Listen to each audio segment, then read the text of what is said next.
ರಾಮ ಮಂದಿರ ಕಟ್ಟಡ ದುರಸ್ತಿಯಲ್ಲಿತ್ತು, ಹಾಗಾಗಿ ನಡೆಸ್ಲಿಕ್ಕೆ ಆಗ್ಲಿಲ್ಲ. 25, 26 ಈ ವರ್ಷ ಎರಡು ಒಟ್ಟಿಗೆ ನಡೆಸ್ತಾ ಇದ್ದೀವಿ. ತ್ರಿಮತಸ್ಥ ಬ್ರಾಹ್ಮಣ ಮಹಾಸಂಘ ಶ್ರೀರಾಮ ಮಂದಿರ ಇದರ ವಾರ್ಷಿಕ ವರದಿ. ಸಂಘದ 24, 25 ಹಾಗೂ 25, 26ನೇ ಸಾಲಿನ ವಾರ್ಷಿಕ ಮಹಾಸಭೆಗೆ ಗೌರವಾನ್ವಿತ ಸದಸ್ಯರನ್ನು ಅತ್ಯಂತ ತುಂಬು ಹೃದಯದಿಂದ ಸ್ವಾಗತಿಸಿ ಮಹಾಸಭೆಗೆ ವರದಿಯನ್ನು ಮಂಡಿಸುತ್ತಿದ್ದೇನೆ.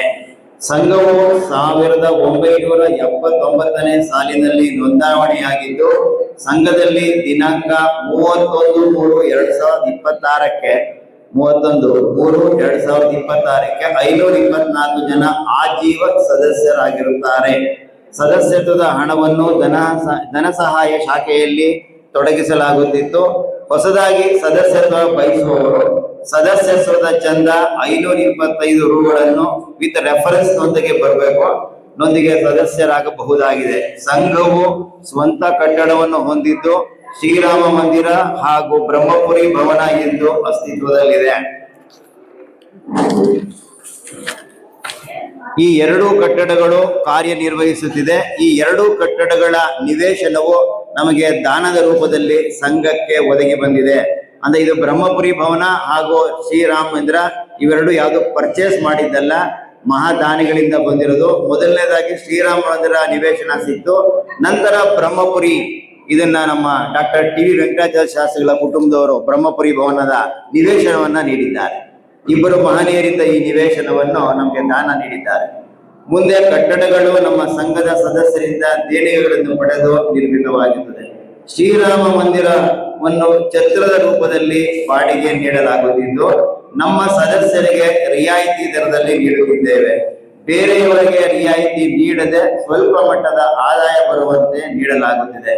ಬ್ರಹ್ಮಪುರಿ ಭವನ ನಮ್ಮ ಸಂಘದ ಕಾರ್ಯಕ್ರಮಗಳಿಗೆ ಮಾತ್ರ ಮೀಸಲಿಟ್ಟಿದ್ದೇವೆ. ನವೀಕರಣದ ಚಿಂತನೆಯನ್ನು ಮಾಡಿ ಕಳೆದ ಮಹಾಸಭೆಯಲ್ಲಿ ಮಂಡಿಸಿ ದಿನಾಂಕ ಆಡಳಿತ ಮಂಡಳಿ ತೀರ್ಮಾನ ಕೈಗೊಂಡು 21/7/2025 ಸೋಮವಾರ ನವೀಕರಣ ಕಾರ್ಯವನ್ನು ಪ್ರಾರಂಭಿಸಲಾಯಿತು. ಅಂದರೆ ರಾಮ ಮಂದಿರದ ಮಧ್ಯದ ಗೋಡೆ, ಈ ಸಭಾಂಗಣದ ಗೋಡೆ ಏನಿತ್ತು ಇಷ್ಟು ದೊಡ್ಡದಾಗಿರ್ಲಿಲ್ಲ, ಮಧ್ಯ ಒಂದು ಅಂತರ ಗೋಡೆ ಇತ್ತು. ಅದನ್ನ ತೆಗೆಸೋದು ಹಾಗೂ ಟೈಲ್ಸ್ ಹಾಕ್ಸೋದು, ಅಡಿಗೆ ಮನೆ ರಿಪೇರಿ, ಉನ್ನತೀಕರಣ, ಪೇಂಟಿಂಗ್ ಹಾಗೂ ಮೆಟ್ಟಿಲು, fabrication, lighting, stair case, toilet ಈ ಎಲ್ಲ ಕಾರ್ಯಗಳು ಕೂಡ ಅದರಲ್ಲಿ ಒಳಗೊಂಡಿರುತ್ತದೆ. ಈ ವಿಚಾರವನ್ನು ಸ್ಟ್ರಕ್ಚರಲ್ ಇಂಜಿನಿಯರ್ ಅವರನ್ನು ಕನ್ಸಲ್ಟ್ ಮಾಡಿ ಬಹಳಷ್ಟು ಚರ್ಚಿಸಿ ಅಂದಾಜು ಲೆಕ್ಕವನ್ನು ಪಡೆದುಕೊಂಡು ಸುಮಾರು 20 ಲಕ್ಷ ಅಂತ ಹೇಳಿ ಒಂದು ಅಂದಾಜು ಕೊಟ್ಟರು.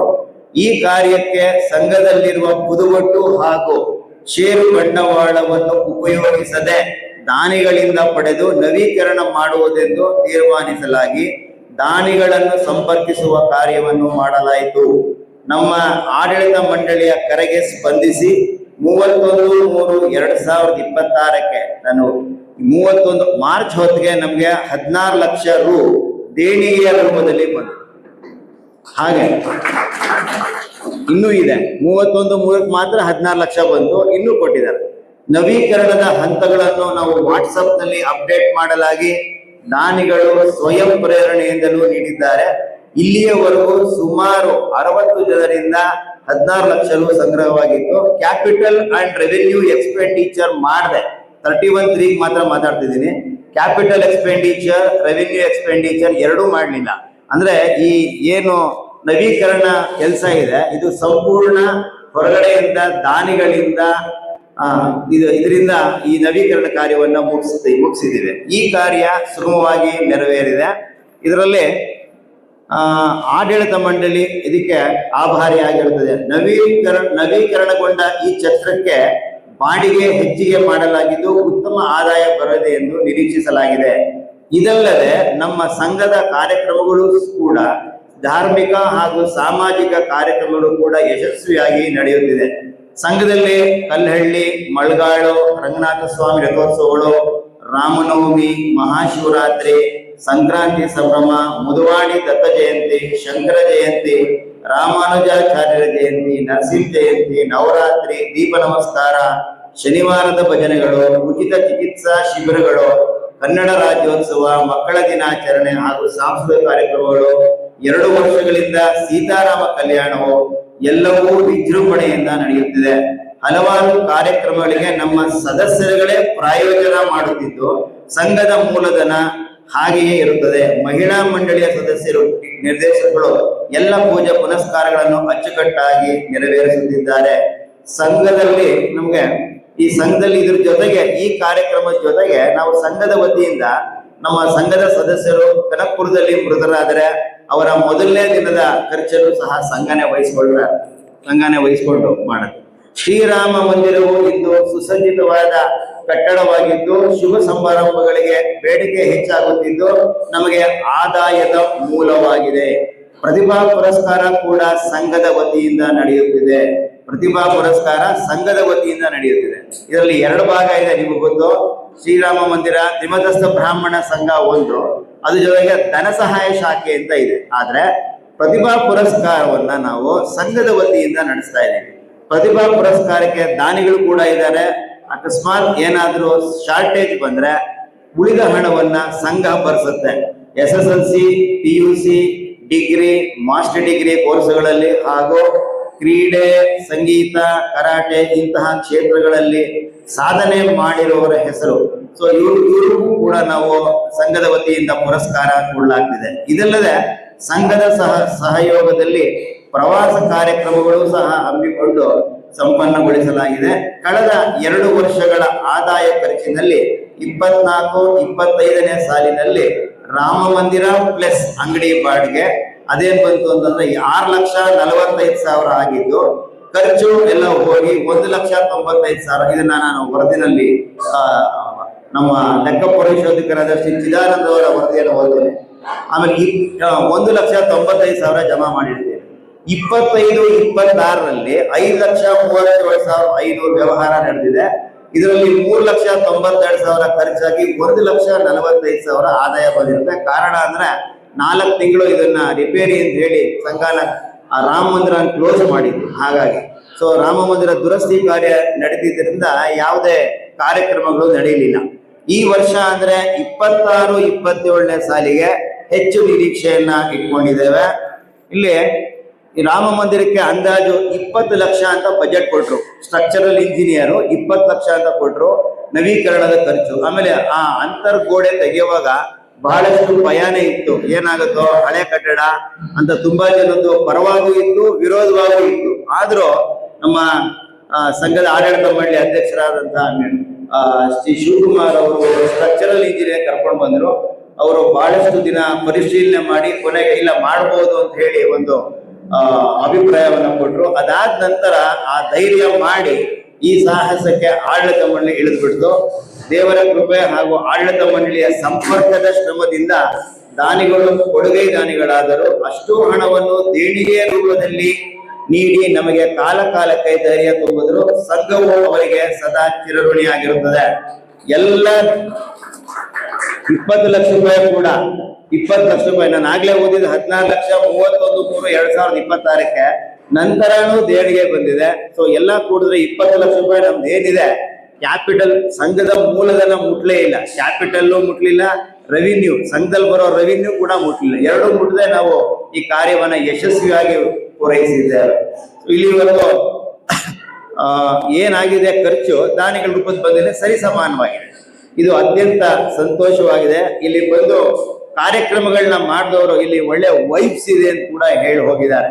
ಧನ ಸಹಾಯ ಶಾಖೆಗೆ ಈಗ ನಾವು ಇಷ್ಟೆಲ್ಲ ಇರೋದ್ರಿಂದ ನಮ್ಗೆ ಇದರಲ್ಲಿ ನಾನು ಚಿದಾನಂದ ಅವ್ರ ರಿಪೋರ್ಟ್ ಓದ್ತೀನಿ, ಅವಾಗ ನಿಮ್ಗೆ ಗೊತ್ತಾಗುತ್ತೆ. ಇದರಲ್ಲಿ 6,25,000 ರೂಪಾಯಿ ಅಷ್ಟು ನಮ್ಗೆ 8 ಲಕ್ಷ ಸಾಲ ಇತ್ತು ಸಂಘಕ್ಕೆ. ಸೊ ಇದೆಲ್ಲಾನು ಹೋಗಿ ನಮ್ಗೆ ಕೊನೆಗೆ ನಿಮ್ಗೆ ಗೊತ್ತಿದೆ ರಾಮ ಮಂದಿರದ ಮೇಲೆ ಮತ್ತೆ ಬ್ರಹ್ಮಪುರಿ ಭವನದ ಮೇಲೆ ಸಾಲ ಇತ್ತು. ಎಲ್ಲಿಂದ ತಗೊಂಡಿದ್ದು? TBS ಇಂದ ಸಾಲ ತಗೊಂಡಿದ್ವಿ. ಈಗ ಅದು ಹಂತವಾಗಿ 2 ವರ್ಷದಲ್ಲೂ ಲಾಭ ಕಳಿಸಿ ಕೊನೆಗೆ 3,10,000 ರೂಪಾಯಿ ಮಾತ್ರ ಬಾಕಿ. ಈ ಸಂಘದ ಮೇಲೆ, ಈ ರಾಮ ಮಂದಿರ ಹಾಗೂ ಬ್ರಹ್ಮಪುರಿ ಮೇಲೆ ಸುಮಾರು 15 ಲಕ್ಷ 20 ಲಕ್ಷ ಎಲ್ಲ ಲೋನ್ ಇತ್ತು. ಎಲ್ಲ ಕಳೆದು ಈಗ ನಾವು 3,10,000 ರೂಪಾಯಿ ಮಾತ್ರ TBS ಕೊಡಬೇಕು. ಅಲ್ಲ 8 ರಿಂದ 6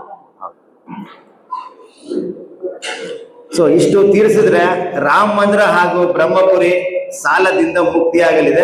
ಆದಷ್ಟು ಬೇಗ ಈ ಕೆಲಸ ಆಗಲಿ. ಸಂಘಕ್ಕೆ ಸ್ವಇಚ್ಛೆಯಿಂದ ರಥೋತ್ಸವಗಳಿಗೆ ಸಂತರ್ಪಣೆ ಮಾಡಿಸುವವರ ಸಂಖ್ಯೆ ಹೆಚ್ಚಾಗ್ತಾನೆ ಇದೆ. ವರ್ಷದಿಂದ ವರ್ಷಕ್ಕೆ ಉತ್ತರೋತ್ತರ ಅಭಿವೃದ್ಧಿಯನ್ನು ಎಲ್ಲರೂ ನೋಡ್ತಾ ಇದ್ದೀವಿ.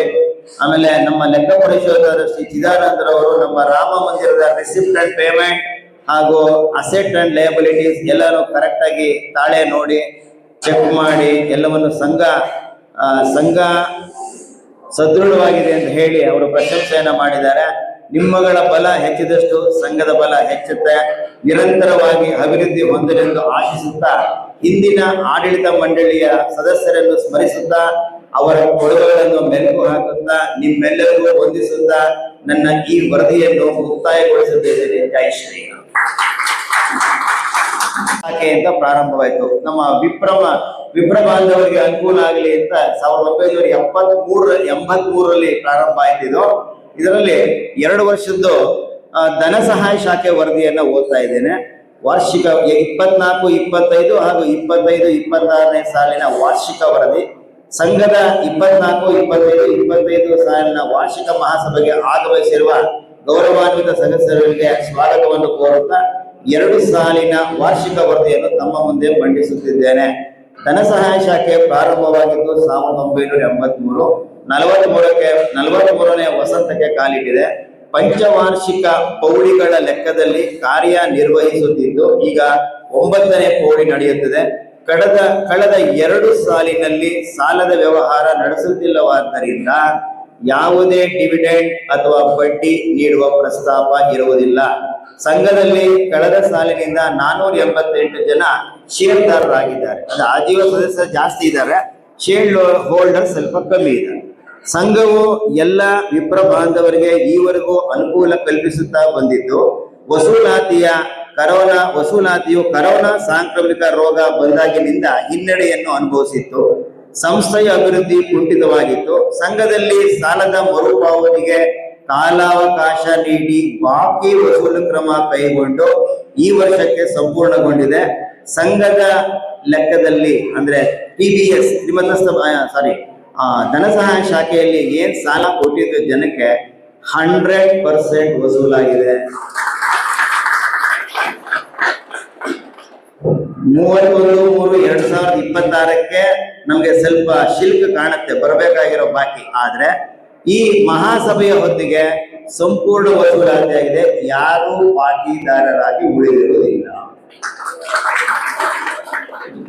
ಇದು ನಮ್ಮ ಪರಿಶೋಧನಾ ವರದಿನಲ್ಲಿ ಬಾಕಿದಾರ ಇರುತ್ತೆ. ಇವತ್ತಿನ ದಿನಕ್ಕೆ ಸಂಪೂರ್ಣ ವಸೂಲಾಗಿದೆ. ಸಂಘಕ್ಕೆ ಬಂದಿರುವ ಎಲ್ಲ ಹಣವನ್ನು FD ರೂಪದಲ್ಲಿ ಬ್ಯಾಂಕ್ ಆಫ್ ಬರೋಡಾದಲ್ಲಿ ಇಡಲಾಗಿದೆ. ಬ್ಯಾಂಕ್ ನಲ್ಲಿ ಆಟೋ ರಿನ್ಯೂವಲ್ ಸಿಸ್ಟಮ್ ನಾವು ಪಾಲಿಸ್ತಾ ಇದೀವಿ. ಅಂದ್ರೆ ನಾವು ಅದು ಆ ಡೇಟ್ ಮುಗಿದ ತಕ್ಷಣ ಅದಾಗದೆ ಆಟೋ ರಿನ್ಯೂವಲ್ ತಗೊಂಡ್ಬಿಡುತ್ತೆ. ಸೊ ಪುದುವಟ್ಟಿಗೆ ಇಡಲಾಗಿದೆ. ಕಲ್ಲಹಳ್ಳಿ ಬಾಬ್ದು, ಮುದವಾಡಿ ಬಾಬ್ದು, ಮಳಗಾಡು ಅದೊಂದು ಪ್ರತ್ಯೇಕ FD. ಇನ್ನೊಂದು FD ಯಾವುದು ಇನ್ನೊಂದು ಸಪರೇಟ್ ಒಂದು FD ಇದೆ. ಆಮೇಲೆ ಕೆನರಾ ಬ್ಯಾಂಕ್ ನಲ್ಲಿ ಸ್ವಲ್ಪ ಶಿಲ್ಕ್ ಇದೆ. ಸೊ ಇವೆಲ್ಲಾನು ನಾನು ಹೇಳ್ತೀನಿ ಈಗ. ಸೊ ಇದರಲ್ಲಿ SBI ನಲ್ಲಿ ನಾವು SBI ನಲ್ಲಿ ಒಂದು ಅಕೌಂಟ್ ಇದೆ. ಅದು ಪ್ಯೂರ್ಲಿ ನಮ್ಮ ಆಪರೇಷನ್ಗೆ, ಸಂಘದಲ್ಲಿ ದೇಣಿಗೆ ಕೊಡೋರ್ಗೆ, ರಾಮ ಮಂದಿರದ ಬಾಡಿಗೆ ಕೊಡೋರ್ಗೆ, ರಥೋತ್ಸವಗಳಿಗೆ, ಸದಸ್ಯರು ನೀಡುವ ದೇಣಿಗೆ, ಕಾಣಿಕೆ ಎಲ್ಲವೂ ಸಹ SBI ಮೂಲಕನೇ ನಡೆಯುತ್ತೆ. ಬ್ಯಾಂಕ್ ಆಫ್ ಬರೋಡಾದಲ್ಲಿ ಬರೀ ಫಿಕ್ಸೆಡ್ ಡೆಪಾಸಿಟ್ ಮಾತ್ರ ಇಟ್ಕೊಂಡಿದೀವಿ. ಅಲ್ಲಿ ಯಾವುದೇ ಆಪರೇಷನ್ ಮಾಡ್ತಾ ಇಲ್ಲ. ಫಿಕ್ಸೆಡ್ ಡೆಪಾಸಿಟ್ ಹಾಗಾಗೆ ಇದೆ, ಅದನ್ನ ನಾವು ತೆಗೆದಿಲ್ಲ. ಸೊ SBI ನಲ್ಲಿ ನಮ್ದು ಏನಾದ್ರೂ ಒಂದು ಡೊನೇಷನ್ ಅಥವಾ ಯಾವ್ದಾರ ಕಾಂಟ್ರಿಬ್ಯೂಷನ್ ಇದ್ರೆ ನಿಮ್ಗೆಲ್ಲ ಗೊತ್ತಿದೆ, ಇದು SBI ಅಕೌಂಟ್ ಮಾತ್ರ ನಾವು ಇಟ್ಕೊಳ್ಳಿ. ನಿತ್ಯದ ವ್ಯವಹಾರಗಳಿಗೆ ಮಾತ್ರ SBI ಖಾತೆ ಬಳಸಲಾಗುತ್ತದೆ. ಸ್ಕ್ಯಾನರ್ ಕೂಡ ಲಭ್ಯವಿರುತ್ತದೆ. ಕಲ್ಲಹಳ್ಳಿ ರಥೋತ್ಸವದಲ್ಲಿ ಇದರ ಉಪಯೋಗವನ್ನು ನಾವು ಮಾಡಿದ್ದೇವೆ. ಬಹುತೇಕ ಟ್ರಾನ್ಸಾಕ್ಷನ್ಗಳು ಚೆಕ್ ಮೂಲಕವೇ ನಡೆಯುತ್ತಿರುತ್ತದೆ. 99% ಟ್ರಾನ್ಸಾಕ್ಷನ್ ಚೆಕ್ ಅಲ್ಲೇ ಇರುತ್ತೆ. ಎಲ್ಲಾನು ಚೆಕ್ ರೂಪದಲ್ಲೇ ನಡೀತಾ ಇದೆ. ಕೇವಲ 1% ಅಂದ್ರೆ ಕೆಲಸಗಾರರಿಗೆ ಕೂಲಿ ಇತ್ಯಾದಿ ಮಾತ್ರ ನಗದು ರೂಪದಲ್ಲಿ ಇರುತ್ತದೆ. ಸಾಲದ ವ್ಯವಹಾರ ಇದ್ದಾಗ ಮಾತ್ರ ನಿವ್ವಳ ಲಾಭಾಂಶ, ಡಿವಿಡೆಂಡ್, TBS ಗೆ ಕಮಿಷನ್, ಕಾರ್ಯದರ್ಶಿಗಳಿಗೆ ಗೌರವ ಸಂಭಾವನೆ, ವಿತರಣದ ಲಾಭಾಂಶ ಇವೆಲ್ಲ ಉತ್ಪತ್ತಿ ಆಗ್ತಿತ್ತು. ಅವಾಗ ಈ ಪ್ರಶ್ನೆ ಬರ್ತಿತ್ತು, ಎಷ್ಟು ಡಿವಿಡೆಂಡ್, ನಿವ್ವಳ ಲಾಭ ಎಷ್ಟು, TBS ಗೆ ಕಮಿಷನ್ ಎಷ್ಟು, ಕಾರ್ಯದರ್ಶಿಗಳಿಗೆ ಗೌರವ ಸಂಭಾವನೆ ಎಷ್ಟು, ಆಮೇಲೆ ಅನ್ಡಿವೈಡೆಡ್ ಪ್ರಾಫಿಟ್ ಎಷ್ಟು, ಇವೆಲ್ಲ ಇರ್ತಾ ಇತ್ತು. ಆದ್ರೆ ಈಗ ಈ ವಿಚಾರಗಳು 2 ವರ್ಷದಿಂದ ನಾವು ಸಾಲ ವಸೂಲಾತಿಲೇ ಇದ್ದೇ ಹೊರತು ಯಾವುದೇ ಸಾಲ ನೀಡಲಿಲ್ಲ. ಹಾಗಾಗಿ ಈ ಪ್ರಶ್ನೆ ನಮ್ಗೆ ಉದ್ಭವಿಸುವುದಿಲ್ಲ. ಆಮೇಲೆ ಈ ಹಿಂದಿನ ಕಾರ್ಯದರ್ಶಿಗಳು ಈ ಹಿಂದೆ ಸಾಲದ ವ್ಯವಹಾರ ನಡೆದಾಗಲೂ ಕೂಡ ಹಿಂದಿನ ಕಾರ್ಯದರ್ಶಿಗಳು ಲೆಕ್ಕವನ್ನು ಅಚ್ಚುಕಟ್ಟಾಗಿ ನಿರ್ವಹಿಸುತ್ತಿದ್ದರು. ಶ್ರೀಯುತ ಕೇಶವನಾರಾಯಣ್, ಶ್ರೀ ಶ್ರೀನಿವಾಸ್ ರವರು ಹಾಗೂ ರಾಘವೇಂದ್ರ ಅವರು ಅವ್ರ ಕಾಲದಲ್ಲೂ ಕೂಡ ನಗದು ವ್ಯವಹಾರ ಮಾಡ್ತಿದ್ರು ಸಹ ₹1 ಲೋಪ ಬರದ ಹಾಗೆ ಲೆಕ್ಕ ಇಟ್ಟು ನಗದು ವ್ಯವಹಾರವನ್ನು ತಿಂಗಳ ಸಭೆಯಲ್ಲಿ ಮಾಡಿಸುತ್ತಿದ್ದರು. ಅಂದ್ರೆ ಅವಾಗ್ಲೂ ಪಾರದರ್ಶಕತೆ ಇತ್ತು, ಈ ಚಕ್ರೂಪದಲ್ಲಿ ಮಾಡುವಾಗ್ಲೂ ಪಾರದರ್ಶಕತೆ ಸಮಾನವಾಗಿದೆ, ಯಾವುದೇ ವ್ಯತ್ಯಾಸ ಇಲ್ಲ ಅಂತ ಹೇಳಿ ಘಂಟಾಘೋಷವಾಗಿ ಹೇಳುವುದು. ಸೊ ಈಗ ಹಿಂದಿನ ಆಡಳಿತ ಮಂಡಳಿಯವರು ಹಾಕಿಕೊಟ್ಟ ಪರಂಪರೆ ಸಿದ್ಧಾಂತ ರೀತಿಯಲ್ಲೇ ಈಗಿನ ಆಡಳಿತ ಮಂಡಳಿ ಮುಂದುವರಿಸುತ್ತದೆ. ನಮ್ಮ ಲೆಕ್ಕ ಪರಿಶೋಧಕರಾದ ಶ್ರೀ ಚಿದಾನಂದ್ ಅವರು ಕೂಲಂಕುಷವಾಗಿ ಪರಿಶೀಲಿಸಿ ನಮಗೆ ಆಡಿಟೆಡ್ ವರದಿಯನ್ನು ನೀಡಿ ನಮ್ಮ ವ್ಯವಹಾರಗಳಿಗೆ ಅಪಾರ ಪ್ರಶಂಸೆಯನ್ನು ವ್ಯಕ್ತಪಡಿಸಿದ್ದಾರೆ. ಅವರು ಸಹ ಕಾಲ ಕಾಲಕ್ಕೆ ಸಲಹೆಗಳನ್ನು ನೀಡಿ ನಮಗೆ ಬೆಳಕನ್ನು ಚೆಲ್ಲಿದ್ದಾರೆ. ಶ್ರೀ ಗಣೇಶ್ ಬಾಬು ಅವರು ರಾಮ ಮಂದಿರದ ಜಮಾ ಖರ್ಚು ಹಾಗೂ ಹೋಗುಗಳನ್ನು ಸಮರ್ಪಕವಾಗಿ ನಿರ್ವಹಿಸುವುದನ್ನು ಇಚ್ಛಿಸುತ್ತೇನೆ. ನಮ್ಮ ಆಡಳಿತ ಮಂಡಳಿಯ ನಿರ್ದೇಶಕರು ಸಂಪೂರ್ಣವಾಗಿ ತೊಡಗಿಸಿಕೊಂಡು ಚರ್ಚೆಯಲ್ಲಿ ಭಾಗವಹಿಸಿ ಸಲಹೆ ಸೂಚನೆಗಳನ್ನು ನೀಡಿ ಸಂಘದ ಏಳಿಗೆಗೆ ತಮ್ಮದೇ ಆದ ಕೊಡುಗೆಗಳನ್ನು ನೀಡುತ್ತಿದ್ದಾರೆ. ನಮ್ಮ ಸಂಘದಲ್ಲಿ ಯಾರದ್ದು ಡೆಪಾಸಿಟ್ ಇಲ್ಲ. ಸೊ ಯಾರ್ದು ನಾವು ಡೆಪಾಸಿಟ್ ಆವಾಗ ಸಾಲ ಕೊಡುವಾಗ ಡೆಪಾಸಿಟ್ ತಗೊಳ್ತಾ ಇದ್ವಿ. ಕೇಶವನಾರಾಯಣ್ ಅವ್ರೇನ್ ಮಾಡಿದ್ದಾರೆ, ಎಲ್ಲಾ ಡೆಪಾಸಿಟ್ ವಾಪಸ್ ಕೊಟ್ಬಿಟ್ಟಿದ್ದಾರೆ. ನಮ್ಗೆ ಸಂಘದಲ್ಲಿ ಉಳಿದಿರ್ತಕ್ಕಂಥದ್ದು basic share plus additional share, ಒಂದು 5,000, 10,000, 15,000 ಬೇಸಿಕ್ ಶೇರು. ಕೆಲವರು ₹500 ಇದೆ, ಕೆಲವರದು ₹1,000 ಇದೆ. ಇದು ಬೇಸಿಕ್ ಶೇರ್. ಇನ್ ಕೆಲವರದು ಅಡಿಷನಲ್ ಶೇರ್ 2,000, 3,000, 5,000, 10,000 ಇದೆ. ಲಕ್ಷಾಂತರ ರೂಪಾಯಿ ಯಾರ್ದು ಇಲ್ಲ. ಡೆಪಾಸಿಟ್ಸ್ ಅಂತೂ ಇಲ್ಲವೇ ಇಲ್ಲ. ಡೆಪಾಸಿಟ್ ಇದ್ದಿದ್ರೆ ನಾವು ವ್ಯವಹಾರ ನಡೆಸಿ ಬಡ್ಡಿ ಕೊಡಬೇಕಾಗಿತ್ತು. ಸೊ ಯಾರ್ದು ಡೆಪಾಸಿಟ್ ಇಲ್ಲ. ಸೊ ನಮ್ಮ ಸಂಘದ ಈಗಿನ ಸ್ಥಿರಾಸ್ತಿ ಮೌಲ್ಯ 32 ಲಕ್ಷ. ಇದರಲ್ಲಿ ಸವಕಳಿ ಎಲ್ಲ ತೆಗೆದಿದ್ದಾರೆ. 24, 25, 26ಕ್ಕೆ ಸೊ 25, 26ಕ್ಕೆ 32,62,666 ಅಂತ ಅಂದಾಜಲಾಗಿದೆ.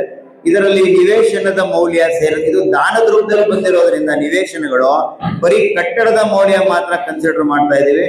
ಮತ್ತೆ ಧನ ಸಹಾಯ ಶಾಖೆಯವರಿಗೆ ಶ್ರೀರಾಮರಂದ ಮಂದಿರದ ಬಾಬ್ತು 31/3/2024 ವೇಳೆಗೆ ₹8,65,000 ಇತ್ತು. 2000 ನಾನು ಹೇಳ್ತಾ ಇರೋದು 31/3/2024ಕ್ಕೆ ₹8,65,000 ಇತ್ತು. ಈಗ 31/3/2026ಕ್ಕೆ ₹3,10,000 ಇರುತ್ತದೆ. ಅಂದ್ರೆ 2 ವರ್ಷಗಳಲ್ಲಿ ₹5,53,510 ನಾವು ಸಾಲ ತೀರಿಸಿದ್ದೇವೆ. ಅಷ್ಟು 2 ವರ್ಷದಲ್ಲಿ ನಾವು ಕಟ್ಟಡ ದುರಸ್ತಿ ಇದ್ರೂ ಕೂಡ ನಾವು ಸಾಲವನ್ನ ತೀರಿಸಿದ್ದೇವೆ. ಅಂದ್ರೆ 2 ಪ್ರತ್ಯೇಕ ಅಕೌಂಟ್ ಇತ್ತು, ಒಂದು ತ್ರಿಮತಸ್ಥ ಬ್ರಾಹ್ಮಣ ಸಂಘ, ಇನ್ನೊಂದು ಧನ ಸಹಾಯ ಶಾಖೆ.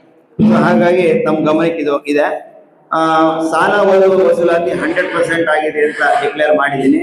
ಸೊ ಎಲ್ಲವನ್ನು ಕೂಲಂಕುಷವಾಗಿ ನಮ್ಮ ಲೆಕ್ಕ ಪರಿಶೋಧಕರು ಪರಿಶೀಲಿಸಿ assets, liability, R&P, receipts and payments ಯಾವ್ದ್ರದ್ದು ಇದ್ರದ್ದು ಧನ ಸಹಾಯ ಶಾಖೆದು ಕೂಡ ಎಲ್ಲ ಪರಿಶೀಲನೆ ಮಾಡಿದ್ದಾರೆ.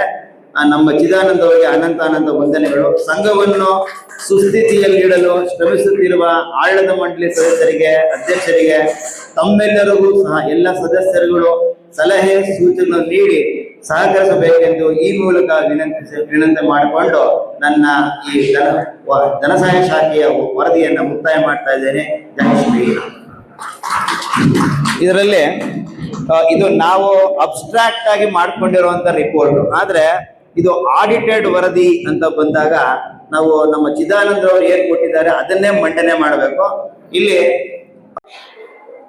ಸದರಿ ಲೆಕ್ಕ ಪರಿಶೋಧನಾ ವರದಿಯನ್ನು ಮುಂಬರುವ ಸಂಘದ ವಾರ್ಷಿಕ ಮಹಾಸಭೆಯಲ್ಲಿ ಮಂಡಿಸಿ ಅಲ್ಲಿರುವ ನ್ಯೂನತೆಗಳ ಬಗ್ಗೆ ಅನುಸರಣಾ ಕ್ರಮ ಕೈಗೊಳ್ಳುವುದು. ಇದರಲ್ಲಿ ಏನೇನು ಅಂತ ಅಂದ್ರೆ ಲೆಕ್ಕ ಪರಿಶೋಧನೆ ಮಾಡಿದ ಸಂಸ್ಥೆ ಹೆಸರು ತ್ರಿಮತಸ್ಥ ಬ್ರಾಹ್ಮಣ ಸಂಘ, ಕೋಟೆ ಕನಕಪುರ. ಲೆಕ್ಕ ಪರಿಶೋಧನೆ ಮಾಡಿದವರು KN ಚಿದಾನಂದ್ರವರು. ಪ್ರಸಕ್ತ ಸಾಲಿಗೆ ತಗೊಂಡಿರ್ತಕ್ಕಂಥ ಅವಧಿ 24-25ನೇ ಸಾಲಂದು. ಪ್ರಸಕ್ತ ಸಾಲಿನ ಪರಿಶೋಧಕರಿಗೆ ಸಹಾಯ ಮಾಡಿದ ಪರಿಶೋಧನಾ ತಂಡದವರ ಹೆಸರು, ಅಧ್ಯಕ್ಷರು, ಕಾರ್ಯದರ್ಶಿ, ಖಜಾಂಚಿ ಮತ್ತು ಸಂಘದ ಸಲಹೆಗಾರರು. ಪ್ರಾರಂಭಿಸಿದ ದಿನ 10/7/25, ಮುಕ್ತಾಯಗೊಳಿಸಿದ ದಿನ 28/7/25. ಅಂದ್ರೆ 18 ದಿವಸದಲ್ಲಿ ವರದಿಯನ್ನು ಮುಕ್ತಾಯ ಮಾಡಿದ್ದಾರೆ. ಇದರಲ್ಲಿ ಲೆಕ್ಕ ಪರಿಶೋಧನಾ ನಿರ್ದೇಶನ ಸಂಖ್ಯೆ 17ರ ಖಂಡಿಕೆ ಇಲ್ಲವೇ ಲೆಕ್ಕ ನಿರ್ದೇಶನ 18ರ ಖಂಡಿಕೆ ಆಯ್ಕೆ ಮಾಡಿ ಪರಿಶೀಲಿಸಿದ ಪಟ್ಟಿ ಲಗತ್ತಿಸಿದೆ. ಇದಕ್ಕೆ ಅನ್ವಯ ಆಗುವುದಿಲ್ಲ. ಲೆಕ್ಕ ಪರಿಶೋಧನಾ ತರಗತಿ ಹಿಂದಿನ ಸಾಲಿನ ತರಗತಿ ಅನ್ವಯ ಆಗಲ್ಲ, ಪ್ರಸ್ತುತ ಸಾಲಕ್ಕೆ ಅನ್ವಯ ಆಗಲ್ಲ. ಇದರಲ್ಲಿ ನಾವು ಮುಖ್ಯವಾಗಿ ತಿಳ್ಕೊಳ್ಬೇಕಾಗಿರೋದು ಅಂತಂದ್ರೆ ಸಂಘದಲ್ಲಿ ಲೆಕ್ಕ ವಿಮರ್ಶೆ ಮಾಡಿದ್ದಾರೆ. ಏನ್ ವಿಮರ್ಶೆ ಮಾಡಿದ್ದಾರೆ ಅಂದ್ರೆ, ಸಂಘದಲ್ಲಿ ಆಂತರಿಕ ಲೆಕ್ಕ ಪರಿಶೋಧನಾ ವ್ಯವಸ್ಥೆ ಇರುವುದಿಲ್ಲ. ಇನ್ನೊಂದು, ಅಂತಹ ಪರಿಶೋಧನೆ ನಿಯಮವಾಗಿ ನಡೆಯುತ್ತದೆ. ಆಂತರಿಕ ಪರಿಶೋಧನಾ ವ್ಯವಸ್ಥೆ ಇಲ್ಲದೆ ಇರೋದ್ರಿಂದ ನಿಯಮಿತವಾಗಿ ನಡೆಯಕ್ಕಾಗ್ಲಿಲ್ಲ. ಪರಿಶೋಧನಾ ವರದಿಯಲ್ಲಿ ಗುರುತಿಸಿರುವ ಗಂಭೀರ ನ್ಯೂನತೆಗಳು ಇದೆಯಾ ಅಂದ್ರೆ, 24-25ನೇ ಸಾಲಿನಲ್ಲಿ ಪರಿಶೋಧನಾ ವರದಿಯಲ್ಲಿ ಗುರುತಿಸಲಾಗಿರುವ ಗಂಭೀರ ನ್ಯೂನತೆ, ಏನಾದ್ರೂ ಗಂಭೀರವಾದ ನ್ಯೂನತೆ ಇದೆಯಾ ಅಂತಂದ್ರೆ ಗಮನಕ್ಕೆ ಬಂದಿಲ್ಲ ಅಂತ ವರದಿ ಕೊಟ್ಟಿದ್ದಾರೆ. ಆಮೇಲೆ ಸಂಘಗಳು ನೀಡಿದ ಅನುಪಾಲನಾ ವರದಿ ಪ್ರಕಾರ ಸಂಘವು ವರದಿ ಪ್ರಕಾರ ನ್ಯೂನತೆಗಳನ್ನು ಸರಿಪಡಿಸಲು ಕ್ರಮ ಕೈಗೊಂಡಿದೆ. ಆಮೇಲೆ ಅಂತಹ ನ್ಯೂನತೆಗಳು ಮುಂದುವರೆದಿವೆ ಅಂತಂದ್ರೆ ಕೆಲವು ನ್ಯೂನತೆಗಳನ್ನ ಸರಿಪಡಿಸಲಾಗಿದೆ ಅಂತ ಕೊಟ್ಟಿದ್ದಾರೆ. ಸಂಘವು ಗಳಿಸಿರುವ ಲಾಭ ಕಳೆದ ಸಾಲಿನ ಹೂಡಿಕೆಯೊಂದಿಗೆ ಹೆಚ್ಚು ಕಡಿಮೆ ಇರುವುದರ ಅದರ ಬಗ್ಗೆ ವಿಮರ್ಶೆ ಅಂದ್ರೆ, ಕಳೆದ ಸಾಲಿನಲ್ಲಿ ಸಂಘವು 57,575 ರೂಪಾಯಿ ನಿವ್ವಳ ಲಾಭ ಗಳಿಸಿದ್ದು, ಪ್ರಸಕ್ತ ಸಾಲಿನಲ್ಲಿಯೂ 68,734 ರೂಪಾಯಿ ಲಾಭ ಗಳಿಸಿದೆ. ಸಂಘವು ಪ್ರಸಕ್ತ ಸಾಲಿನಲ್ಲಿ ಲೆಕ್ಕ ಪರಿಶೋಧನಾ ವರದಿಯಂತೆ 1,66,991 ರೂಪಾಯಿಗಳನ್ನು ಸ್ಥಿರಾಸ್ತಿಗಳ ಮೇಲೆ ಸವಕಳಿ ತೆಗೆಯಲಾಗಿದೆ. ಡಿಪ್ರಿಸಿಯೇಷನ್ ತೆಗೆದಿದ್ದಾರೆ 1,66,991. ಇದರ ಪರಿಣಾಮವಾಗಿ ಸ್ಥಿರಾಸ್ತಿಗಳ ಬೆಲೆ 35,28,288 ರೂಪಾಯಿ. 2024-25ನೇ ಸಾಲಿಗೆ ಈ ನಮ್ಮ ಕಟ್ಟಡದ ಮೇಲೆ ಅವ್ರಿಗೆ ಸವಕಳಿ ತೆಗೆದು ಮೌಲ್ಯ ಕಟ್ಟಿರೋದು ಈ 35,28,288 ರೂಪಾಯಿ. ಸೊ ಹಾಗಾಗಿ ಸವಕಳಿ ತೆಗೆದ ಮೇಲೆ ನಮ್ಗೆ ಉಳ್ಕೊಂಡಿರೋದು 33,94,306 ರೂಪಾಯಿ. ನೆಕ್ಸ್ಟ್, ನಮಗೆ ದೊರೆತ ಮಾಹಿತಿ ಪ್ರಕಾರ 23-24 ಹಾಗೂ 24-25ನೇ ಸಾಲಿನಲ್ಲಿ ಸಂಘವು ಲಾಭ ಗಳಿಸಿದೆ. ಲಾಭ ವಿಲೇವಾರಿಯ ಬಗ್ಗೆ ಸಂಘವು ನಿಗಾ ವಹಿಸುವುದು ಅತ್ಯವಶ್ಯಕ. ಸಂಘವು 31/3/2025 ತನಕ ಕ್ರೋಢೀಕೃತ ಲಾಭಾಂಶವು 6,82,819 ಇದ್ದು, 24-25ನೇ ಸಾಲಿನ ಅಂತ್ಯಕ್ಕೆ 3,86,479 ಇರುತ್ತದೆ. ಇದು ಪ್ರಸಕ್ತ ಸಾಲಿನಲ್ಲಿ ಕ್ರೋಢೀಕೃತ ಲಾಭಾಂಶಗಳಲ್ಲಿ 2,96,340 ರೂಗಳನ್ನು ಉಪಯೋಗಿಸಿ ಧನ ಸಹಾಯ ಶಾಖೆಯ ಸಾಲವನ್ನು ಮರುಪಾವತಿಸಲು ಉಪಯೋಗಿಸಲಾಗಿದೆ. ಸೊ ಆ ಇಯರ್ ಅಲ್ಲಿ 2,96,000, 8-25ರಲ್ಲಿ 24-25ನೇ ಸಾಲಿನಲ್ಲಿ 2,96,340 ರೂಪಾಯಿ ಸಾಲ ತೀರಿಸಿದೆ. ಸಂಘದಲ್ಲಿ ಮುಂದೆ ಆಡಳಿತ ಮಂಡಳಿಯವರು ಲಾಭದಾಯಕ ಯೋಜನೆಗಳನ್ನು ರೂಪಿಸಿ ಆಡಳಿತ ವೆಚ್ಚಗಳನ್ನು ಸಾಧ್ಯವಾದ ಮಟ್ಟಿಗೆ ಕಡಿಮೆ ಮಾಡಿ ಸಂಘವನ್ನು ಇನ್ನಷ್ಟು ಲಾಭದ ಹಾದಿಯ ಕೊಂಡೊಯ್ಯಲು ಶ್ರಮಿಸುವುದು ಅಂತ ವರದಿ ಕೊಟ್ಟಿದ್ದಾರೆ. ಸಂಘದ ಲೆಕ್ಕಪತ್ರ, ಹಣಕಾಸು ವ್ಯವಹಾರ ಇತ್ಯಾದಿಗಳನ್ನು ಎಷ್ಟರ ಮಟ್ಟಿಗೆ ಸಾಧ್ಯವೋ ಅಷ್ಟು ಗಣಕೀಕೃತಗೊಳಿಸಲು ಸೂಚಿಸಿದೆ. ಲೆಕ್ಕ ಪರಿಶೋಧಕರ ಸಲಹೆ ಹಾಗೂ ಸೂಚನೆ, ಸಂಘದ ಪದಾಧಿಕಾರಿಗಳು ಕೊಟ್ಟ ಸ್ಪಷ್ಟೀಕರಣದ ಪ್ರಕಾರ ಬ್ರಹ್ಮಪುರಿ ಹಾಗೂ ಶ್ರೀರಾಮ ಮಂದಿರದ ಕಟ್ಟಡದ ನಿವೇಶನವು ಸಂಘವು ದಾನವಾಗಿ ಪಡೆದಿದೆ. ಅಂದರೆ ನಿವೇಶನದ ಮೌಲ್ಯವನ್ನು ಸಂಘವು ಭರಿಸಿಲ್ಲ. ಆದ್ದರಿಂದ ಸಂಘವು ಈ ಮಾಹಿತಿಯನ್ನು ಸರ್ವ ಸದಸ್ಯರ ಗಮನಕ್ಕೆ ತಂದು ಸ್ಥಿರಾಸ್ತಿ ಮೌಲ್ಯದ ಶೆಡ್ಯೂಲ್ ನಲ್ಲಿ ಶರ ಬರೆದು ಮೌಲ್ಯ ನಮೂದಿಸಲು ಸೂಚಿಸಲಾಗಿದೆ. ಸಂಘವು SBI ಮತ್ತು ಕೆನರಾ ಬ್ಯಾಂಕ್ಗಳಲ್ಲಿ ಚಾಲ್ತಿ ಖಾತೆ ಹೊಂದಿದ್ದು 31/3/2025ಕ್ಕೆ ಅನ್ವಯವಾಗುವಂತೆ ಸಂಘವು 4,72,083 ನಗದಾಗಿ ಹೊಂದಿದೆ. ಅಂದ್ರೆ ಕ್ಯಾಶ್ ಬ್ಯಾಲೆನ್ಸ್ ಅವೈಲೇಬಲ್ ಅಲ್ಲಿ. ಇದರಲ್ಲಿ SBI ಖಾತೆಯಲ್ಲಿ 1,70,716 ರೂಪಾಯಿ ಮತ್ತೆ ಕೆನರಾ ಬ್ಯಾಂಕ್ ನಲ್ಲಿ 3,01,367 ರೂಪಾಯಿ ಇದೆ. ಈ ಮೊತ್ತವನ್ನು ಬ್ಯಾಂಕ್ಗಳು ದೃಢೀಕರಿಸಿದೆ. ಸಂಘವು ಬ್ಯಾಂಕ್ ಆಫ್ ಬರೋಡಾದಲ್ಲಿ 2 ನಿಶ್ಚಿತ ಠೇವಣಿಗಳನ್ನು ಹೊಂದಿದ್ದು, ಒಂದರಲ್ಲಿ 22,09,714, ಮತ್ತೊಂದರಲ್ಲಿ 21 ಲಕ್ಷ ರೂಗಳನ್ನು ಇಟ್ಟು ಒಟ್ಟು 43,09,714 ರೂಪಾಯಿ ಠೇವಣಿ ಇರುವುದನ್ನು ದೃಢೀಕರಿಸಲಾಗಿದೆ. ಇದು 24-25ಕ್ಕೆ ಅಷ್ಟು ನಮಗೆ available balance 43 lakh. Bank of ಬರೋಡಾದಲ್ಲಿ FD ನಾನು ಹೇಳ್ತಾ ಇರೋದು ಬರೀ 2 FD ಮಾತ್ರ ಅವರು ಇಲ್ಲಿ ಕೊಟ್ಟಿದ್ದಾರೆ. 43,09,714 ರೂಪಾಯಿ. ಸೊ ಇದರಲ್ಲಿ ನಮ್ಗೆ ಆ ವರ್ಷಕ್ಕೆ ನಮ್ಗೆ ಇನ್ನೊಂದು ಸಂಘದಲ್ಲಿ ಹೊಂದಾಣಿಕೆ ಜಮಾ ಖರ್ಚುಗಳಿಗೆ ವೋಚರ್ ಹಾಕಿರುವುದಿಲ್ಲ. ಬ್ಯಾಂಕ್ ನಿಂದ ಹಣ ತೆಗೆಯುವುದಕ್ಕಾಗಲಿ ಹಾಗೆ ಹಣ ಜಮಾ ಮಾಡುವುದಕ್ಕಾಗಲಿ ವೋಚರ್ ಹಾಕುವುದನ್ನು ಕಡ್ಡಾಯವಾಗಿ ಪಾಲಿಸಬೇಕು. ಸಂಘದಲ್ಲಿ ಎಲ್ಲ ಲೆಕ್ಕ ಪುಸ್ತಕಗಳನ್ನು ಗಣಕೀಕೃತಗೊಳಿಸಲು ಕ್ರಮ ಅಗತ್ಯ. ಆರ್ಥಿಕ ವರ್ಷದ ಸಾಲ ಕೈಲಿಗೆ ಆರ್ಥಿಕ ತತ್ತೆ ಹಾಗೂ ತತ್ತೆಗಳನ್ನು ತಯಾರಿಸಿ ತಾಳೆ ನೋಡಿಕೊಳ್ಳಲು ಕ್ರಮ ಅಗತ್ಯ. 2024-25ರ ಲೆಕ್ಕ ಪರಿಶೋಧನಾ ವೇಳೆಯಲ್ಲಿ ಏಪ್ರಿಲ್, ಮೇ, ಜೂನ್ ಮತ್ತು ಜುಲೈ 24ರ ನಗದು ಪುಸ್ತಕವನ್ನು ಪರಿಶೀಲನೆ ಮಾಡಲಾಯಿತು. ಕೆಲವು ನ್ಯೂನತೆಗಳನ್ನು ಗಮನಿಸಲಾಗಿದೆ. ಉದಾಹರಣೆ, ವೋಚರ್ ನಂಬರ್ ನಲ್ಲಿ ಯಾವುದೋ ಒಂದು ಕ್ರಮ ಸಂಖ್ಯೆ ಇದೆ, ತದನಂತರ ಮುಂದಿನ ಕ್ರಮ ಸಂಖ್ಯೆ ವ್ಯತ್ಯಾಸ ಇದೆ ಅಂತ ಹೇಳಿ ನಮೂದು ಮಾಡಿದ್ದಾರೆ. ಮೇಲ್ಕಂಡ ಎಲ್ಲ ಕ್ರಮ ಸಂಖ್ಯೆ ವೋಚರ್ಗಳನ್ನು ಲೆಕ್ಕ ಹಾಜರುಗೊಳಿಸಲು ತಿಳಿಸಲಾಗಿದೆ. ಸದಸ್ಯರುಗಳಿಂದ ಸಾಲ ವಸೂಲಾದ ಹಣ 2024ರ ಮೇ ತಿಂಗಳಿಂದ ಜುಲೈ ತಿಂಗಳವರೆಗೆ ವಸೂಲಿ ಮಾಡಲಾಗಿದೆ. ಆದರೆ ಅದೇ ತಿಂಗಳಲ್ಲಿ ವಸೂಲಾದ ಹಣ ಬ್ಯಾಂಕಿನಲ್ಲಿ ಜಮಾ ಆಗಿರುವುದಿಲ್ಲ. ವಸೂಲಿ ಏಪ್ರಿಲ್ ನಿಂದ ಜುಲೈ ತಿಂಗಳಾದರೂ ಬ್ಯಾಂಕ್ ಜಮಾ ಆಗದೇ ಇರಬಹುದು. ಜೂನ್ 24ರ ಅಕ್ಟೋಬರ್ 24ರವರೆಗೆ ಈ ನ್ಯೂನತೆ ಬಗ್ಗೆ ಆಡಳಿತ ಮಂಡಳಿ ಸೂಕ್ತ ಕ್ರಮ ವಹಿಸಲು ಸೂಚಿಸಲಾಗಿದೆ. ಅಂದ್ರೆ ಚಿದಾನಂದ್ ಅವರು ಯಾವ ಪಾಯಿಂಟ್ ನಮ್ಗೆ ಮರ್ಜಿ ತೋರಿಸಿಲ್ಲ, ಅದೇ ನ್ಯೂನತೆ ಇದೆ, ಅದನ್ನ ಯಥಾವತ್ತಾಗಿ ರೆಕಾರ್ಡ್ ಮಾಡ್ಕೊಟ್ಟಿದ್ದಾರೆ. ಸೊ 30 ಸದಸ್ಯರಿಂದ ಸಾಲ ವಸೂಲಾತಿ ಬಗ್ಗೆ ಆ ವರ್ಷಕ್ಕೆ ಮಾತ್ರ 31/3/2024ರವರೆಗೆ ಸಂಘದ ಸದಸ್ಯರುಗಳಿಂದ 20,40,000 ನಾನು ಹೇಳ್ತಾ ಇರೋದು 24ನೇ ಇಸ್ವಿಗೆ 20,40,000 ರೂಗಳು ಬಾಕಿ ಇತ್ತು. 31/3/25ರ ಸಾಲಿನ ಅಂತ್ಯಕ್ಕೆ ಬಾಕಿ ಬರಬೇಕಾದ ಹಣ 2,10,000 ಇಳಿತು.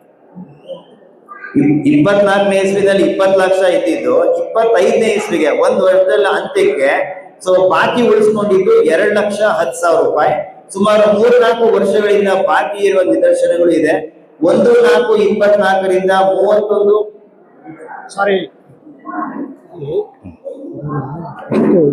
ಸ್ಟ್ರೆಸ್ ಮಾಡಿ ಯಾವುದು ಎಲ್ಲ ಇದ್ರೂ ಕೂಡ ಎಷ್ಟು ರಿಕವರಿ ಆಗಿದೆ ಗೊತ್ತಾ ಇದೀನಿ. ಪ್ರಸಕ್ತ ಸಾಲಿನಲ್ಲಿ 19,11,000 ರೂಗಳನ್ನು ಸಂಘದ ಬ್ಯಾಂಕ್ಗೆ ಜಮಾ ಮಾಡಲಾಗಿದೆ. ಸಂಘದ SBI ಬ್ಯಾಂಕ್ ಖಾತೆಯಲ್ಲಿ 1,70,716 ಮತ್ತೆ ಕೆನರಾ ಬ್ಯಾಂಕ್ ಖಾತೆಯಲ್ಲಿ 3,01,367 ಒಟ್ಟು 4,72,083 ಉಳಿಕೆ ಹಣ ಇದೆ. ಈ ಮೊತ್ತವನ್ನು SBI ಹಾಗೂ ಕೆನರಾ ಬ್ಯಾಂಕ್ ದೃಢೀಕರಿಸಿದೆ. ಸೊ ಇದು ತಮ್ಮ ಮುಂದೆ ಇಟ್ಟಿದ್ದೀನಿ. ಇದರ ನಂತರ ಇನ್ನು ಉಳ್ಕೊಂಡಿರೋದು 25-26ನೇ ಸಾಲು. ಇದೇ ರೀತಿಯಾಗಿ ನಾವು ಏನೇನು ಬ್ಯಾಲೆನ್ಸ್ ಉಳ್ಕೊಂಡಿದೆ, ಎಷ್ಟು ವಸೂಲಾಗಿದೆ, ನಾನು ಆಗ್ಲೇ ಹೇಳಿದೆ 31/3/2026ಕ್ಕೆ ಒಂದ್ ಸ್ವಲ್ಪ ವಸೂಲಾಗ್ತಿರ್ತಕ್ಕಂಥ ಸಾಲ ಇತ್ತು, ಆದ್ರೆ ಇಂದಿನ ದಿನಕ್ಕೆ ಸಂಪೂರ್ಣವಾಗಿ ಇಲ್ಲ ಅಂತ ಆಗ್ಲೇ ಹೇಳಿದ್ದೆ. ಇದನ್ನ ಗಮನದಲ್ಲಿ ತಾವಿಟ್ಕೋಬೇಕು.